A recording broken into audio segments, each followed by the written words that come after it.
everyone, and welcome back to your English podcast. I am your host, Teacher Emily, and today's guest is a special good friend of mine from middle school. Please welcome Miss Michaela Christensen. Hi, everybody. My name is Michaela Christensen. Hi, Michaela. It's so good to have you here. So, first off, who are you? What are you? What do you do? I am a food delivery person. I'm a student. I'm going to college right now. I don't really have a lot of hobbies. I like to watch TV and movies, but I don't do too much. Nothing special. So as you can see, Michaela is our normal, average, everyday person. She's pretty much the embodiment of all of us. We're just all kind of, we're just doing what we got to do. But we're happy to be here. Just happy to be here.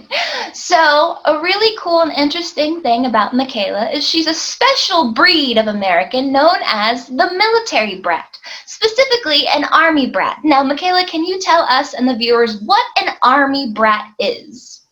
An army brat is a child of a military parent. It could be either one parent or both of their parents. And so for you, what's your story? Tell us. Well, my dad was in the military. Both of my parents were. And that's how they met. So whenever my mom and dad got together, my mom was pregnant with me. My mom decided to leave the military, but my dad stayed in for 20 years. Yeah, I mean, sometimes plans change. You plan in a family, and that's one thing is. People are always very curious about those two worlds colliding, military and family life. What was it like growing up in a military household? Well, whenever my dad was here, he was actually deployed almost every year up until I graduated high school. Wow. So he really wasn't home a lot, and even when he was, he would still work every day. But whenever he was home, he didn't really get as involved. It kind of almost felt like he was a guest in our house sometimes because he wasn't here so much. But he would, anytime he would try to discipline us, he just kind of didn't know how. He would be really strict, but he would kind of go over the top because he didn't know what our limits were. It's hard to turn it off. You're used to talking to grown-ups, and then you turn around and there's a small child. It's like, oh wait. Yeah. And I feel like a lot of people have that issue with their parents, like especially so when you have a parent that works in a very authoritative job, like police officer, military, some position of authority. But just I think. A lot of parents sometimes forget how to be angry with their children. It's like gently. Yeah. Oh, goodness. So, very interesting thing about Michaela is she and I actually met while we were living in a military town. Now, military towns, I've only been around 2. Would you say they're pretty common in the United States? I would say that they're fairly common. There's at least 1 or 2 in each state. Right. So the thing with military towns is it's usually built around a military base, whether it's for Air Force, Marines, Navy, you name it. So ours was the Army base for the artillery, all the guns and the cannons and stuff. And oh my gosh, the cannons. Michaela, can you tell us about the Fort Sill cannons? Yes, I still live in Fort Sill, and we get new people all the time, new soldiers or new people that generally move here, and we have cannons that they use over by the mountains, which are miles and miles away, but you can hear them, and they can, depending on where you live in the town, they can shake your house. And if you're outside, it can catch you off guard if you're not used to it. It sounds like thunder. It's like, is it raining? It's like, nah, it's the cannons. It sounds a lot like thunder because it's just so deep and very loud. But yes, and it was a very awesome opportunity because I come from a non-military family. My family just ended up there because they wanted to. But it's a little sad being friends with military brats, these children of the military, because they have a tendency to move around a lot. In the military, you're often stationed in different places, sometimes multiple places in a year. How, well, let's see. Did you guys have to move around a lot whenever your dad was, or with your dad in the service? Oh, yeah. When I was a little kid, thankfully it happened when I was younger. And after I moved here, when I was in middle school, we stopped. But we moved to a few different places, quite a bit. What are, do you remember any of the places well enough to have a favorite? Do you have a favorite place that you've been to? Well, we've lived in El Paso, Texas, Germany, and Washington State, and here. I would have to say that my favorite's here. I've been here the longest, and I have the most memories here. That might be why. Even I still miss it. I really miss Lawton and Fort Sill. I would love to go back, but it just seems like every time I'm down there in that area of the United States, I'm always in Texas or somewhere not close, or I don't have my car. But yeah, it's living in a military community is so awesome because you're exposed to so much diversity, so many different types of people with different stories, all different backgrounds, and it's just so cool until they leave. Until they leave you. It's like, it's so sad. Like, my friend, why?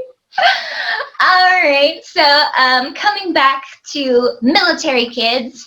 Now, here in the United States, our schools are known to have lots of clubs or extracurricular activities. These are hobbies, interests that you do after school or during school, something other than study. It's always the fun part. Well, I say that, but here, one of the extracurricular clubs that you can do is something called JROTC. Now, I have no idea what that means. Michaela, do you? JROTC is a club kind of group that they have in high schools. I don't think there's any middle schools that have it because it's for older kids. Oh, okay. Who are right under the age of being able to enlist, so like 15, 16, 17 years old. And these kids can pretty much do the same kind of stuff you do in the military. So you learn how to wear the uniforms, protocols, exercises, all kinds of stuff that they do in the military. So if you have an interest in the career and want to be in the military, you can kind of get a head start in JROTC. I see. Now, coming from firsthand experience, watching the JROTC kids, they are like little soldiers. They have the uniforms, they have these strict codes and guidelines that they follow, and it's like everyone is going to class, and then you see the JROTC kids, and it's like, oh, hello. Yeah. And you know, just like any type of club or group, sometimes they can get a little teased, a little made fun of. Of course, I was an art kid, so you know, I'm not much better. You know, everyone has their vices. So with you having grown up in that military-based household, would you ever say that there was any pressure to also follow that career path? I know that my dad, he would push me really hard to join the military. He would tell me that there's benefits. You can get health insurance because we don't have free health insurance here, among other things. And so, yeah, I definitely felt pressured to join the military, even though I had no interest in it. But the really interesting thing is you found a passion on the other side of history, telling history. And hopefully, you know, if any of our students complete the immigration process or come here to study abroad, you will teach them about U.S. history or world history. What's your favorite kind of history? I actually really like ancient civilizations, anything European or Egyptian. I actually dislike American history just because I was beaten to death with it in school. They just taught it like every single year. Every year. Yeah. So Yeah, and it's everyone wants to know, why are Americans so full of themselves? Because we spend 12 years being told America's the greatest place. yeah, America, we did this, we did this. Wait, nope, don't look over there. Focus on America. yeah, pretty much. Because I was only taught any other type of history in public school, maybe once or twice out of my 12 years of public school. Oh, goodness. So, one of the things, living on a military base, it's a little different, and most people won't get the opportunity to, but sorry, I've been on base a couple of times, and it's like its own little city, like its own little community. So tell us, what's a commissary? A commissary? It is a grocery store. The commissary here actually is really well known for their house made sushi. Ooh. It's really good. But they have their own little bakery inside and a little deli inside. But it's mostly a grocery store. Gotcha. Okay, and we're gonna go over some things that maybe, mostly, only military kids and people in the military would be familiar with. So first we have some acronyms. Now an acronym, for those of you at home, is a series of letters, and each letter represents its own word. So our first acronym, MRE. MREs. It's meal ready to eat. That's actually something that I consumed quite a bit I of. love them, and people think I'm crazy for it. I think they're the coolest things ever. Some of them are really, really yummy, and others are very questionable. So explain to us, what is an MRE? What is a meal ready to eat? Sounds very questionable. Okay, so a meal ready to eat, these are usually given to soldiers who are in the field or deployed if they're not really at a base. So it's a whole package, which is a whole meal. And so one of my favorite ones is like a chicken Alfredo. So it comes with like a little package of the chicken Alfredo and a little warmer pack that you would put it in. All you have to do is add water and then it heats it up. So And cool. then it also comes with some other stuff, like some desserts and condiments, because it's supposed to be as many calories as you would eat probably in a day sometimes. Yeah, because and that was the great thing. It's because we lived on base, and my father had so many connections with all these military men. He would just bring home boxes of MREs, and we thought they were so cool because it reminds you of like a doomsday meal. You know, it's like, oh, the world is ending. Gotta get my brick of shortcake, my shortcake brick. I love those. You get a little bit of milk, dunk it in there. Good. Rehydrated. That's a smart idea. I would just gnaw into it. But also, one of the huge things, my brother would go camping with the Boy Scouts, and so that was our camp food. My mom would pack up the MREs, we'd boil our water, get everything going, we'd be eating beans and chili or beef stew, and it was, and I don't know, it just blew my mind, and it still does to this day. I love the idea of just pre-packaged, perfectly portioned out meals. The future is now. All right. So we have another acronym. This one is PCS. What is PCS? PCS, permanent change of station, and a lot of people will just say I have to PCS out or I'm PCSing out, which means that so whenever my parents moved from El Paso, Texas to here, that was them PCSing because that was them changing their station from Fort Sill in El Paso, Texas to Fort Bliss to Fort Sill, Oklahoma. Gotcha. So, with your mom being able to leave the service, being able to stay home and raise you and your sisters, was that, ever like a fear or a concern that, maybe you guys might have to leave Fort Sill, that maybe it wasn't going to be permanent? Did you ever have that fear, or was it always like a, no, we're staying here? I had a fear. My mom didn't really talk about it to me, but after I grew up and everything, she would say how much she fought for my dad to stay here so that we can finish high school here, so that we wouldn't have to keep moving around. So this was kind of like her last stop for her. She just wanted us to stay in one place.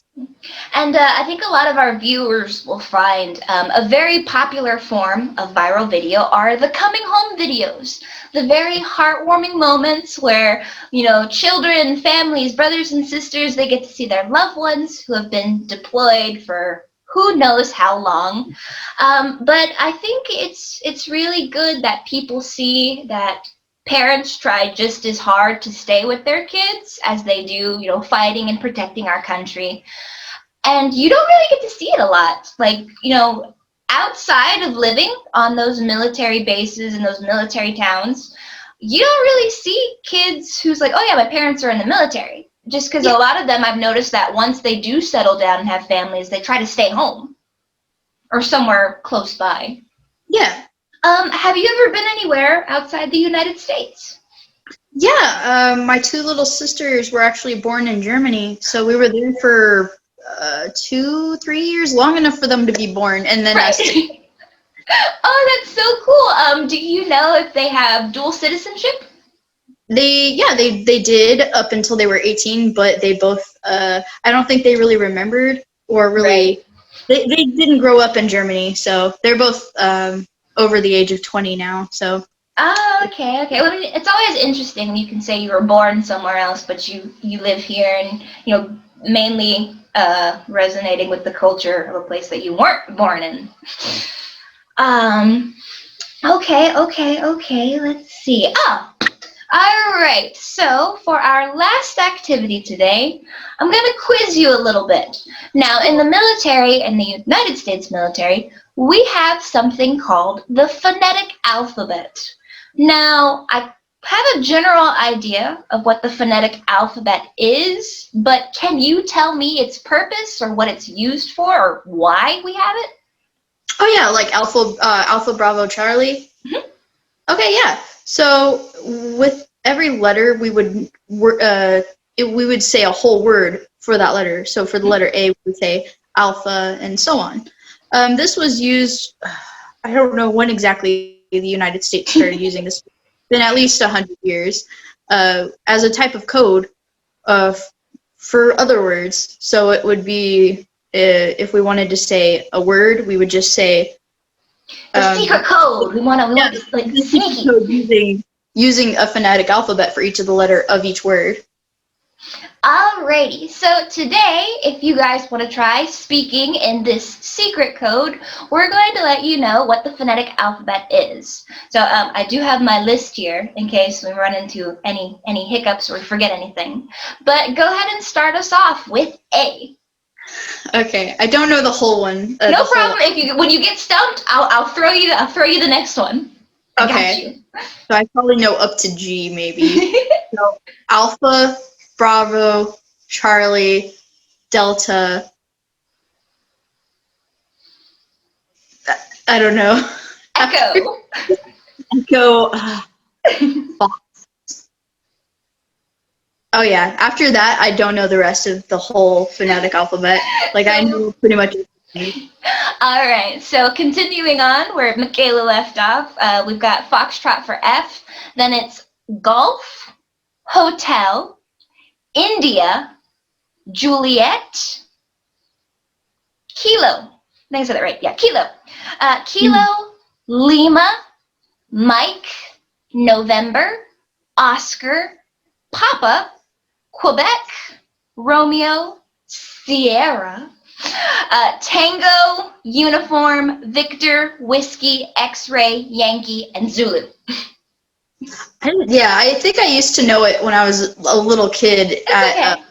I only know like the first 5. You did way more than I knew. I had to read. Yeah. Alrighty, so in closing, as a military brat, as an army brat, do you have any favorite memories or experiences that you think a military lifestyle really contributed to? Oh, I feel like it's not too much different than any other. I feel like it definitely gives you some more independence.